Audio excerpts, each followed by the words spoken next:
Hoje vai ser polêmico. Quem estiver vendo, quem estiver lendo, o ser humano, ele tem em sua natureza os erros, as falhas, todo mundo tem. Não tem ninguém perfeito. Entendeu? Sempre tem alguém. E existem algumas coisas que as pessoas vão mudando aos poucos, mas não fica sempre perfeito. Inveja, ciúme, ira, preguiça, esses sentimentos que não são coisas boas, tá? Que a pessoa precisa ir abstraindo, retirando isso da vida. Isso, à medida que a criança vai aprendendo que deve amar, deve querer o bem para o próximo, vai melhorando nisso, né? Porém, ainda isso existe. E até nos crentes. Vou nem falar. por mais crente que você seja. E isso afeta demais as pessoas. Por isso que às vezes tem gente que tem inveja de você, tem gente que tem ciúme, tem gente que fica triste com o que você consegue, tem gente que... Isso cria rivalidades. Pobre contra rico. Ah, se você nunca viu, tem inveja. Muitos têm. Rivalidades entre profissões, pedreiros e engenheiros. O que eu poderia dizer mais? Médicos, coaches e psicólogos. Desculpe. Pastores e teólogos. E eu vou falar hoje sobre pastores e teólogos, ou na verdade não é bem sobre isso, mas sobre a importância dos teólogos. Vou nem dizer da teologia, a teologia é subimportante, mas quem faz a teologia são os teólogos. E vocês não têm noção, às vezes talvez vocês nunca perceberam, a ira, o ódio que se manifesta dentro de muitos, não todos, pastores contra a teologia. E aí a teologia, as argumentações, e isso é ensinado às demais pessoas. Teologia para quê? Teologia é apenas ensinamento que não leva a nada, a gente lê a Bíblia é que o importa, teologia é letra, a letra mata, o Espírito vivifica, o importante é o Espírito Santo, é ser cheio de poder de Deus, que não precisa de teologia. Olha, ignorância. Isso é pura e completa ignorância das mais profundas que eu já conheci. Jamais, em hipótese alguma, o cristianismo teria chegado até aqui como chegou sem os pais apostólicos, sem os teólogos, sem os apologetas, sem aqueles que tinham conhecimento profundo das Escrituras. O pastor, ele cuida de ovelhas, de pessoas. O teólogo cuida-se, dedica-se, debrulha-se em conhecer as Escrituras Sagradas. Compreender os pormenores das Escrituras Sagradas. Mas é só lendo a Bíblia é possível? Não. É possível, é necessário sistematização. O que é sistematização? É o conhecimento metódico, metodológico que, através de diálogos, de debates, para chegar a uma conclusão. E muitas vezes nem chegamos a uma conclusão perfeita. Chegamos em algo próximo a isso. E não é só lendo, é estudando metodologicamente, sistematicamente. É por isso que existe a teologia sistemática. Este é um dos livros de teologia sistemática. Mas Emerson, fala sobre o porquê então é necessário. Eu quero ser breve. Eu fiz algumas anotações, porque são muitas coisas. É grande.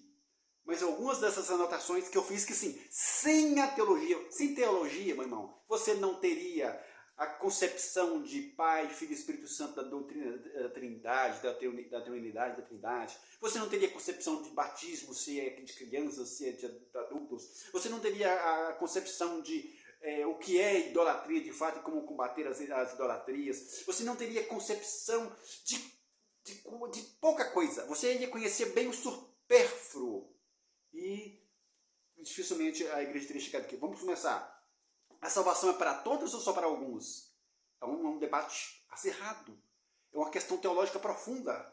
A salvação é por obra ou por graça? Se é por graça, por que eu tenho que obedecer? Se é por obra, por que existe a graça? A fé é uma obra ou uma graça? E aí, é por fé? É por graça por meio da fé? Tá, e a fé? De onde que vem a fé? A fé é um exercício meu ou é um dom que vem de Deus? Se é um dom que vem de Deus, significa que eu não fiz nada. Se é eu que fiz, então veio da minha parte. Então não é graça. Deus ama o pecador ou não ama o pecador? Tá, e até hoje muita gente não tem nenhuma noção do que se fala em relação a isso. Deus predestinou o salvo para ir para o céu e o ímpio para ir para o inferno? Se ele predestina, por que existe pregação? Porque ele já está escolhido? E por que Deus mandaria alguém para o inferno? Deus, meu amor. E ele, por que escolheria alguém para ir para o inferno? O crente perde a salvação? É possível de um crente perder a salvação? Se Deus predestinou alguém para ir para o céu, por que ele vai perder a salvação? Se Deus já predestinou. É necessário ser batizado para ser salvo? Creia no Senhor Jesus Cristo e sereis batizados. Cara, e sereis salvos. E aí, precisa se batizar para ser salvo ou posso ser salvo sem ser batizado? Aí tem que batizar você quando nasce? Porque senão, se você morrer, você vai para o purgatório. Existe purgatório? É necessário ser batizado para ser salvo? É necessário perfeição para ser salvo? E aí, é necessário obedecer plenamente às Escrituras para ser salvo? Senão você é um falso crente e vai para o inferno? Então, se você não obedecer, ter a obediência rígida e rigorosa, você não será salvo? Meu Deus. Achei que a câmera ia sair. Tá parecendo que ela vai cair. Tá. Quais os elementos da salvação através da morte de Cristo? Cristo morreu na cruz. Por quê? Por que foi necessário? Quais os elementos dessa salvação? Santificação, purificação, filiação, adoção, remissão. E isso é importante no contexto da compreensão da salvação. O crente vai subir para o céu ou o céu será implantado aqui na terra? Aqui haverá novos céus, nova terra, aqui na terra, e não vai mandar lá para o céu. É uma questão que existe, não é fácil. Se você vê os textos, são textos que são contraditórios. Jesus era 100% homem? Jesus era 100% Deus? Jesus era 50% homem e 50% Deus? Como compreender isso? Ele era divino ou era humano? Ou era metade de um, metade do outro? Durante vários séculos houveram concílios de teólogos do mundo inteiro, do mundo de então, reunindo-se em Antioquia, Roma, Jerusalém, o primeiro concílio, em vários lugares, para debater assuntos assim, para entregar para a gente de mão beijada, pronto para nós. É por isso que agora a gente diz assim, está pronto, então vamos mandar os teólogos embora. Vamos desprezá-los, porque já está pronto. Eles não prestam para nada. Se eles não prestassem, nós não teríamos esse conhecimento que temos. Não é só através da leitura, é através da sistematização. Isso chama-se teologia. Jesus ressuscitou em carne ou em espírito? Jesus é Deus ou Jesus não é Deus? Deus é um só? O Espírito Santo é Deus? Deus é um ou Deus é três? Como existe três pessoas em um Deus só? Como explica a Trindade? Temos que obedecer à lei ou não temos que obedecer à lei? E aí? Nós somos crentes, independente se somos salvos. E aí? Tem que obedecer à lei de Moisés, lá no Antigo Testamento ou não tem? Tem que se circuncidar ou não tem que se circuncidar? O que é a lei de Deus? É só os 10 mandamentos? Ou as leis cerimoniais? Existe diferença entre lei cerimonial e moral? Só 10 mandamentos é lei ou os restantes dos mandamentos também são lei? O Pai, o Filho e o Espírito Santo é uma pessoa só? Ou são três pessoas? Ou é uma pessoa manifestando no Antigo Testamento como Pai, quando Cristo veio como Cristo, e agora manifesta como o Espírito Santo, é uma pessoa só? Ou são três pessoas distintas? Somente crer nas Escrituras ou também na tradição? Eu tenho que acreditar na Bíblia, somente aqui na Bíblia? ou eu também devo acreditar na tradição, na informação oral que é passada de boca a boca entre os pais da igreja, até chegar nos dias de hoje. Ela também é válida? De igual forma as escrituras sagradas? E os outros livros? Como foi feita a canonicidade das escrituras? Por que não tem outros livros? E os livros não canônicos? Sola fide, sola gratia, sola escritura. O que é isto? Por que sola fide? Por que só a fé? Por que sola gratia? Por que só a graça? Por que sola escritura? E não as outras escrituras? E não as tradições? Jesus é eterno, na mesma natureza do Pai? Jesus é igual ao Pai? Jesus nunca nasceu? Ele sempre existiu? Ele é da mesma natureza do Pai? Assim como o Espírito Santo? Quais livros é a Escritura? E quais não são? Jesus era 50% homem, 50% Deus, eu fiz essa pergunta. Deus é imanente ou transcendente? Ou ele é os dois? Ele está longe, tão distante, transcendente ao homem, não tem contato com o homem, não pode se achegar ao homem. Ele é imanente, ele está dentro do homem, é em meio ao homem e não está fora dele. Ou Deus é transcendente e imanente, ele está longe, muito além, mas ele também está em mover dentro do homem, no agir, interagindo com o homem. Quem é Deus? A natureza de Deus? Os atributos de Deus? Quais são os atributos de Deus? Justiça? Amor? Verdade? Onipotência? Onisciência? Onipresença? Quais são os seus atributos? Porque há necessidade de que exista esses atributos para que ele seja considerado uma pessoa divina, Deus, sem as quais não poderíamos chamá-los de Deus.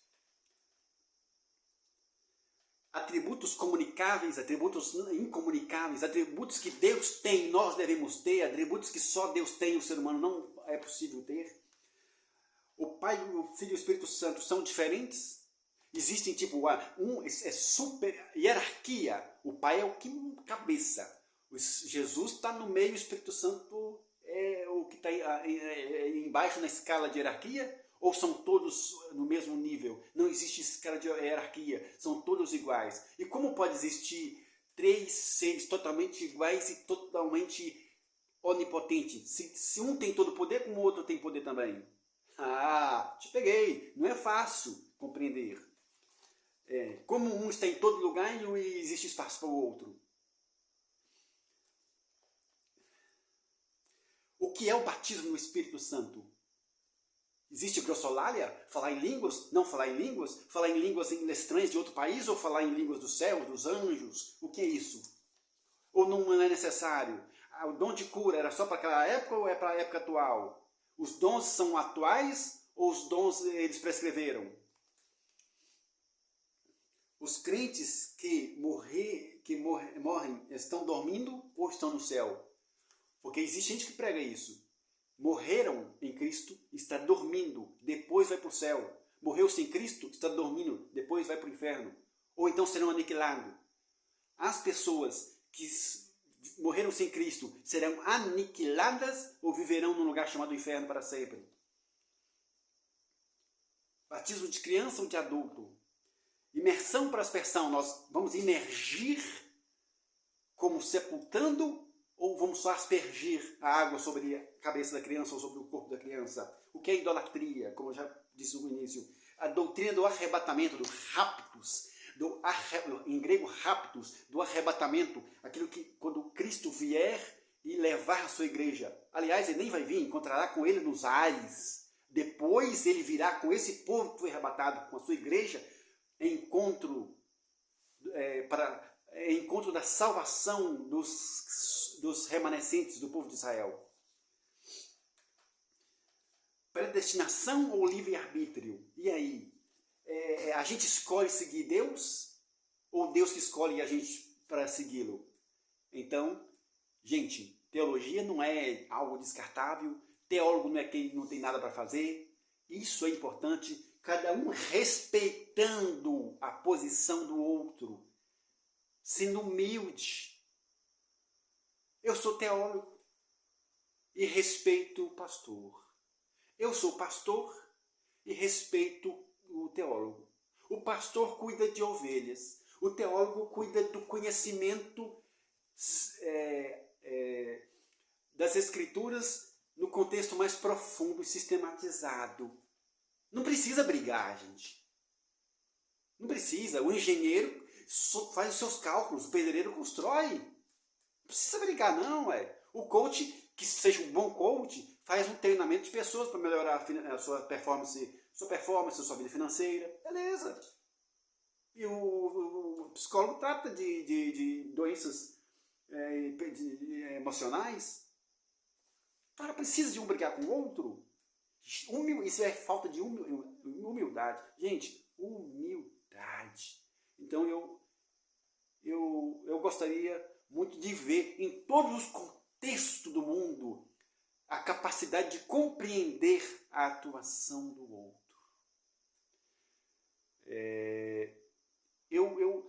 Eu admiro muito a teologia e acho bacana. Embora eu tenho mais afinco, talvez, em poder ajudar as pessoas na sua vida de prática, do dia a dia. Mas eu jamais posso desmerecer o trabalho teológico. Deus abençoe vocês. Um excelente, grande, maravilhoso abraço e até mais!